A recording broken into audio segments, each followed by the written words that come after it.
Je vais le dire une fois, mais je vais le dire doucement. Avatar 3 est nul à chier. Générique. Elle a kiffé la mélo, là je suis dans le thème, je suis dans ça. Elle a kiffé la mélo, là je suis dans le thème, je suis dans ça. Elle a kiffé la mélo, là je suis dans le thème, je suis dans ça. Elle a kiffé la mélo, là je suis dans le thème, je suis dans ça. Elle a kiffé la mélo, je suis dans ça. Elle a kiffé la mélo, je suis dans ça. Elle a kiffé la mélo, je suis dans ça.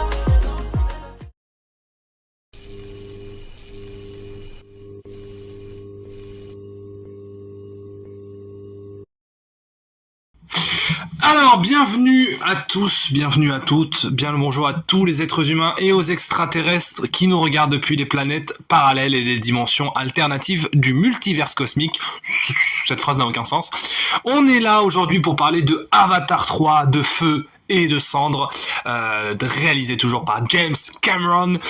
Notable génie de la science-fiction et du cinéma tout court, mais on va évidemment revenir sur Avatar 1, Avatar 2 et également parler de James Cameron. C'est une vidéo qui va faire 8h30, voilà, comme le film.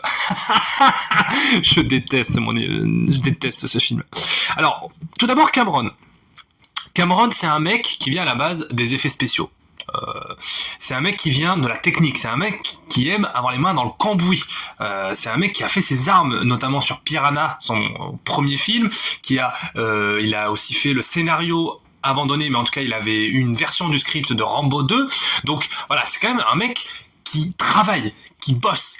Et après son premier film officiel, on va dire, Terminator.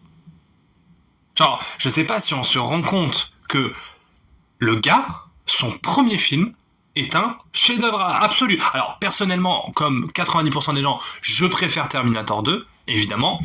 Mais, voilà, ça reste quand même, Terminator 1 reste quand même une très belle œuvre de cinéma à plein de points de vue. C'est une œuvre qui est visionnaire sur l'intelligence artificielle, sur les effets spéciaux, sur les scènes d'action, sur son écriture des personnages féminins, notamment dans le deuxième volet.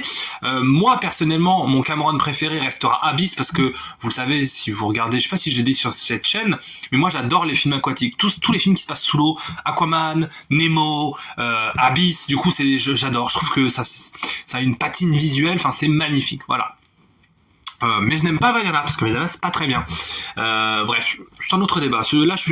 Là c'est la fin de l'année, je suis là pour éteindre les gens. Voilà. Éteindre les films, surtout.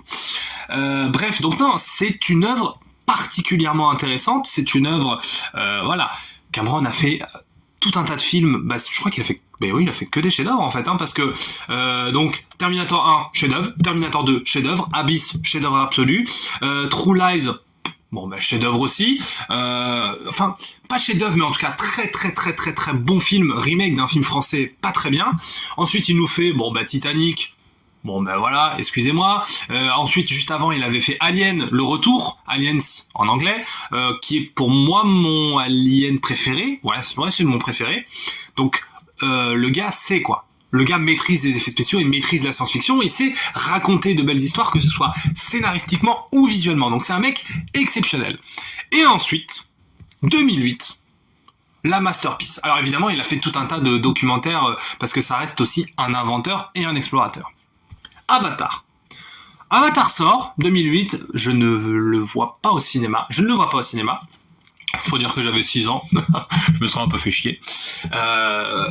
Et donc je le vois sur Canal, non, on l'achète en DVD, bref, je le vois à la télé. Bon, je suis en mode, ouais, c'est sympa, cette histoire de mec bleu, là, il y a des petites batailles, ok, c'est sympa. Et avec les années, je me rends compte que Avatar est véritablement un phénomène de cinéma, un phénomène culturel, où t'as tous les gens qui sont en mode putain, mais c'est vraiment les effets spéciaux de fou malade, c'est vraiment le meilleur film de Cameron, et puis cette morale sur la nature, sur la famille, sur la tribu, sur le fait que on choisit ce qu'on veut être dans la vie, on choisit son camp, etc.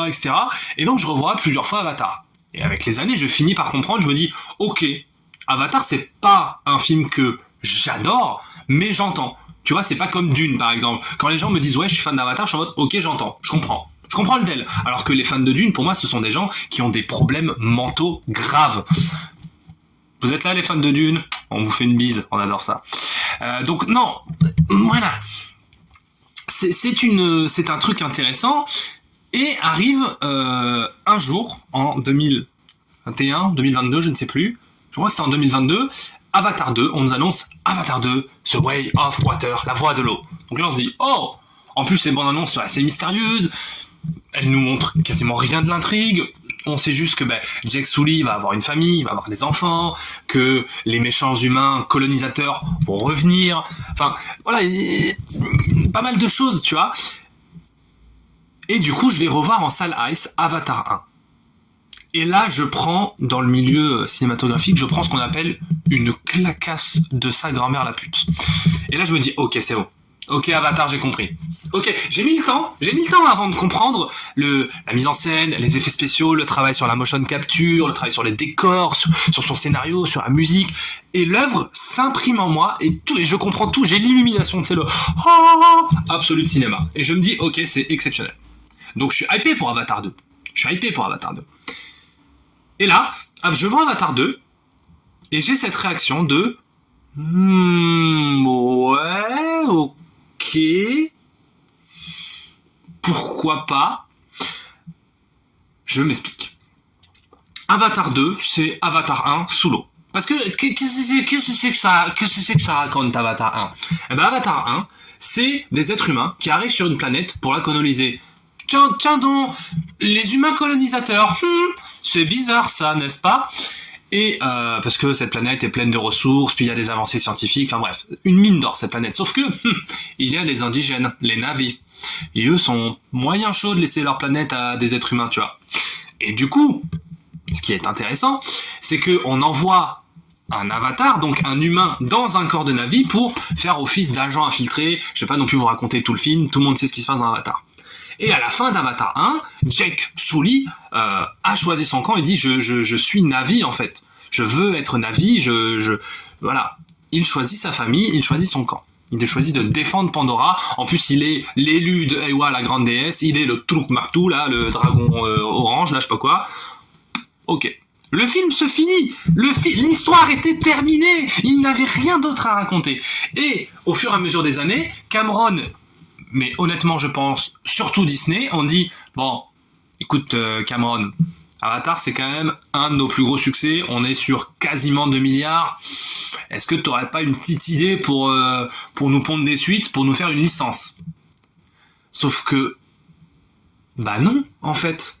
Parce que, regardez, je fais une contrepartie, enfin bref, je fais une sortie de route.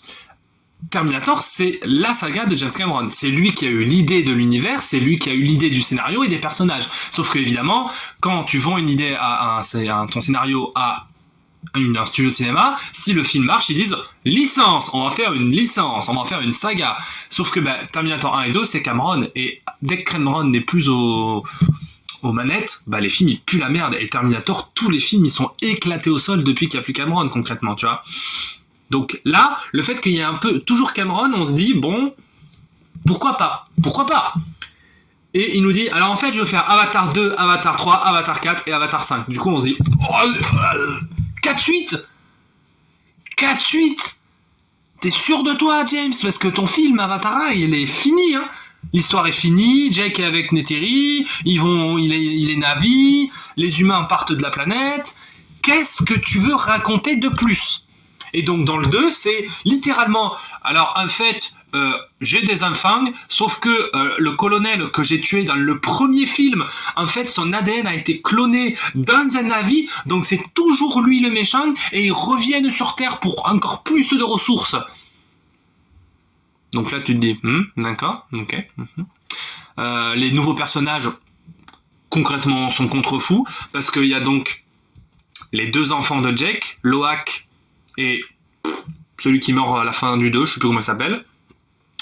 On a Took et on a Kili. Kili qui est genre la fille de Grace, enfin ça encore c'est un truc on comprend pas pourquoi, elle a une connexion spéciale avec Eywa. Et on a Spider qui est donc le fils biologique de la version humaine du colonel Quaritch, le méchant du premier film. Donc là déjà en 25 minutes de film t'es en mode oh j'ai envie de me flinguer, oh là j'en peux plus. Mais là je parle toujours d'Avatar 2 hein. visuellement, c'est irréprochable. Et là, on est obligé d'être de bonne foi. Dans Avatar 2, on a tous repris une claque. Mais tous. Parce que il n'y a pas un plan qui est dégueulasse. Visuellement, c'est exceptionnel. Alors, effectivement, c'est du tout CGI, tout est fait en image de synthèse et en motion capture. Donc, certains yeux fragiles, dirons-nous, certaines personnes pourraient être en mode « Oh, j'ai la gerbe, j'en peux plus, la Pandora, ça m'a dégoûté. » Mais on nous présente une nouvelle Pandora avec la tribu des Metkaina, je crois qu'il s'appelle. Oui, c'est ça. La tribu qui vit près de l'eau, la rivière, les baleines, les poissons. Voilà, ils ont une espèce de dragons qui vont sous l'eau. Voilà, t'as envie de partir en vacances là-bas. C'est une bonne ambiance. Tu te dis « ouais, écoute, en plus, ils ont la peau un peu plus claire, ils sont différents, ils sont sympas. » Voilà, nous ne sommes pas de la même tribu, mais nous nous aimons tous. Vive Pandora, vive la liberté, etc. Tu te dis jusqu'ici sympa, sauf que le méchant colonel il arrive avec un gros bateau pour péter le village. Pim pam pum pam pim pam, grosse bataille. Les enfants sont capturés. Oh là là, on a perdu un gosse. Fin du film, les humains ont perdu. Tu te dis bon, d'accord. Mais du coup, quand tu vois Avatar 2, tu te dis mais qu'est-ce qu'ils peuvent me raconter dans le 3 ? Qu'est-ce qu'ils peuvent fucking me raconter dans le 3 ? Sachant que Avatar 2, c'était 2h40 de film. Hein. Donc 2h40, moi, à part pour un chef-d'œuvre, je dis oui, je dis non. Hein. C'est pour ça que, par exemple, Dune, qui fait 2h40, est le pire film de l'histoire du cinéma. Mais ça, je le répète à toutes les vidéos, jusqu'à ce que les gens comprennent. Donc, là, oui... salut. Non, donc là, je me dis... Putain, mais Avatar 3, ça va être quoi ? Et il y avait des blagues sur internet qui disaient un peu en mode alors en fait Avatar 1 ils étaient dans la forêt, Avatar 2 ils étaient dans l'eau, et du coup Avatar 3 il y aura la tribu du feu, et Avatar 4 la tribu de l'air. Spoiler, c'est exactement ça, voilà. Je vais pas vous mentir, dans Avatar 3 on a littéralement la tribu des cendres, la tribu du feu, des cendres, du volcan, mes couilles sur ton front, et la tribu des marchands de l'air, on va dire ça. Bon. Donc, ok. Je vois la bande-annonce de Avatar 3. Je ne suis pas hypé. Je m'en contrebats les couilles. Mais vraiment, je vois tous les trailers, toutes les bandes, je me dis, mais ça ne m'intéresse pas. Les personnages sont vides, pas intéressants. Je n'ai pas envie de suivre leur histoire. La nouvelle tribu, je m'en contrefous, mais comme de l'an 40. James, pourquoi avoir fait un deuxième Avatar ? Pourquoi avoir donné à Disney de la thune ? Parce que Avatar 2 a full carburé, il est à 2 milliards de dollars au box-office, donc évidemment le troisième est fait d'office. Puis c'est surtout que Avatar, les suites d'Avatar, pardon, je sais que la vidéo est un peu longue, mais il y a beaucoup de choses à dire, elles sont tournées en simultané, c'est-à-dire que je crois que, enfin c'est sûr que Disney, pour que James Cameron puisse faire tous ces avatars, ils ont donné une certaine somme, je crois que c'est aux alentours de 1 milliard de dollars, quelque chose comme ça, pour 4 films. Bon, 1 milliard de dollars pour 4 films, évidemment tu divises par 4, ça fait 250 millions, tu rajoutes à ça les frais marketing, donc ça fait à peu près 1,5 milliard, 2 milliards pour 4 films. Bon, ok, soit. Sachant que les films Avatar, ils rapportent au moins 1 milliard à chaque fois, ils sont rentables. Et ça, c'est déjà pas une mince affaire. Donc, c'est pour ça que même si personnellement j'ai détesté Avatar 3, et on va y venir pourquoi, pour moi, il va faire je pense qu'il va avoir moins de succès que les deux premiers, du moins je l'espère, mais on est dans un monde où Dune 1 et Dune 2 ont eu du succès, donc peut-être que le cinéma est décédé finalement, et il y a des chances que ce soit le cas. Pour vous faire un avis sur Avatar 3, je me suis barré à 1h45 de film sur 3h15. Alors vous allez me dire, les gros cinéphiles là, les fans de Reggie Le Gorilla, vous allez dire tu peux pas critiquer un film si t'as pas vu la fin du film.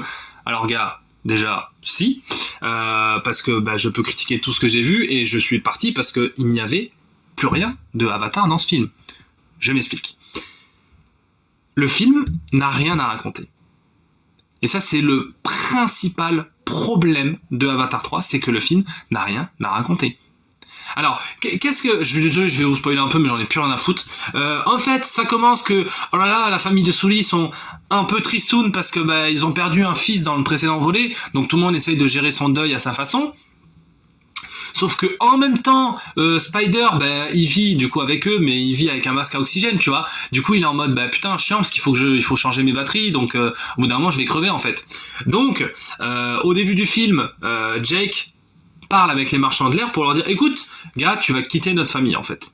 Donc là, les enfants sont en mode, oh là là, pas content parce que Spider est un humain, mais Spider est notre ami, il est de notre famille. Pas mal.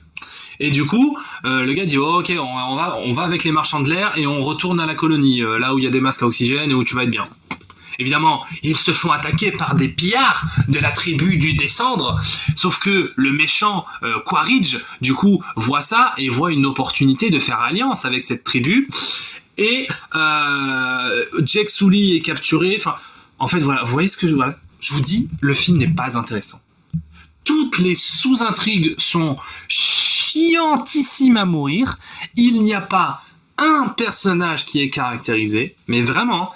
C'est-à-dire que, je vais pas vous prendre pour un con, vous savez ce que ça veut dire, caractériser un personnage, c'est un personnage qui a une identité, qui a quelque chose, tu vois, où tu te dis, lui, il est drôle, lui, il est sympa, lui, il est séducteur, lui, il est triste, elle est joviale, tu vois. Les personnages n'ont aucune nature, aucune identité, aucune couleur. Ils sont juste des enfants. Des enfants parfois un peu bêtes, il y a des ados, il y a une toute petite enfant, l'autre, comment elle s'appelle, Kiri, là, celle qui a un nom de fromage, elle finit en plein milieu du film par faire un truc avec un champignon à Spider, ce qui fait que maintenant il a une tresse de Na'vi et il peut respirer sur Pandora sans masque.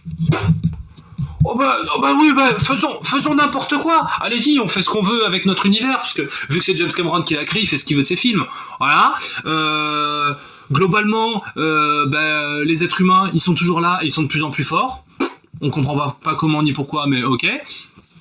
Maintenant, ils veulent même construire une ville pour humains sur Pandora. Rien n'a de sens. Visuellement, oui, c'est pas moche, mais on est très très très loin de la claque visuelle du premier film, ou du deuxième même. Les environnements sont... Il n'y a plus rien de... En fait, je sais pas comment expliquer ça, mais dans Avatar 1, et même un peu dans le 2, du coup, tu découvrais Pandora, tu vois. Tu découvrais la forêt, les montagnes, les nouvelles tribus, la tribu de l'eau dans le deuxième volet, les nouvelles coutumes, les nouvelles créatures. Et puis côté humain, t'avais les bateaux, les robots sous-marins, les bateaux qui vont dans l'eau, les vaisseaux spatiaux. Enfin, tu découvrais plein de trucs. Là, t'as la ville, t'as quelques robots, bon. T'as le méchant du premier film qui est le méchant commercial qui est de retour, bon. Ok, soit. Rien n'a d'intérêt. La musique est inexistante, les scènes d'action sont plates. Voilà, c'est bon, je viens d'avoir la vision. C'est le syndrome Dune. C'est un film de science-fiction contemplatif où il ne se passe rien. Voilà. Et alors, je me suis quand même renseigné auprès de gens qui ont vu le film. La fin du film, c'est exactement le même que le 2. C'est le même que Avatar 2. C'est les méchants qui veulent prendre les baleines. Parce qu'en fait, dans le cerveau des baleines, il y a un truc qui ralentit le vieillissement des humains. Colonisateur, encore une fois. Hein. Et du coup, il y a une sorte de festival des baleines ou je sais pas quoi. Les humains, ils arrivent avec plein de bateaux et plein de vaisseaux spatiaux et plein de robots. Et là, grosse bataille. En plus, maintenant, les humains, ils sont aidés par la tribu des cendres, qui sont les méchants en Na'vi. Et du coup, guerre civile, grosse bataille. Et au final, les gentils gagnent. Et les humains repartent chez leur mère, mais ils sont toujours pas morts. C'est la même chose que Avatar 2, en fait. Littéralement la même chose qu'Avatar 2. Donc, c'est la question que je me pose, c'est que Avatar 2, je suis resté jusqu'à la fin du film, j'ai vu le film, j'avais plutôt passé un bon moment, comme vous l'avez vu. Avatar 3, je me suis barré au bout d'1h45 de film, parce que 3h15, putain, 3h15, avec un tas de scènes qui ne sert à rien du tout. Je pense, objectivement, si j'essaye d'être un peu objectif sur Avatar 3, tu fais un film de 2 heures exceptionnel. Ah mais vraiment, je pense que tu coupes par-ci par-là des séquences, tu raccourcis des plans, tu en rallonges d'autres, et t'as un beau cinéma contemplatif, parce que les effets spéciaux restent quand même exceptionnels, et t'as un film de 2 heures qui est pas dégueu. Alors ça n'enlèvera pas que le scénario n'a aucun sens, que c'est exactement la même chose que le deuxième film, que c'est pas intéressant pour un sou, que là où dans le deuxième volet on avait quand même beaucoup moins que le premier, mais on a toujours ce sous-texte sur la famille, la tribu, la nature, c'est important, il faut être connecté à la nature, surtout James Cameron qui est très écolo, mais qui travaille pour Disney, lol. Donc je ne comprends pas ce film. Je ne comprends pas ce qui se passe. Et ce qui est terrible, mais terrible, c'est que je sais au fond de mon cœur et au fond de mon âme que ça va être exactement comme Dune 1 et Dune 2. C'est-à-dire que je vois déjà fleurir sur internet tous les commentaires qui sont en mode « Oh là là, mais Absolute Cinéma, mais quel génie James Cameron !» Le problème, c'est qu'il y a tout un tas d'auteurs de cinéma qui ont fait des films chefs-d'œuvre par le passé, et qui, dès qu'ils sortent un nouveau film, c'est automatiquement un chef-d'œuvre et qu'on a interdiction de le critiquer. Par exemple, Scorsese, Ridley Scott, Francis Ford Coppola, alors que maintenant leur carrière est terminée. Surtout pour Coppola, mais vous avez vu le dernier film de Coppola ? Compliqué, hein ? Vous avez vu les 10 derniers films de Ridley Scott ? Depuis Gladiator, il n'a rien fait de bien. C'est tout. Enfin, voyez ? Et du coup, James Cameron, c'est ça, on est en mode, ouais, Absolute Cinéma exceptionnel. Bah non, Avatar 2, c'était moins bien, et Avatar 3, ça pue la merde, hein. Et je vais être tout seul, là, je vais probablement être le seul en France à trouver que le film est nul. Et c'est pas grave, j'ai le droit d'avoir mon avis, mais c'est nul. Entendez-le, ce film n'a aucun sens, aucun intérêt, personnage creux, enfin, rien de bien. Voilà. Allez, c'était Captain Bellboy, je vous retrouve à bientôt pour de prochaines vidéos. Allez, bisous.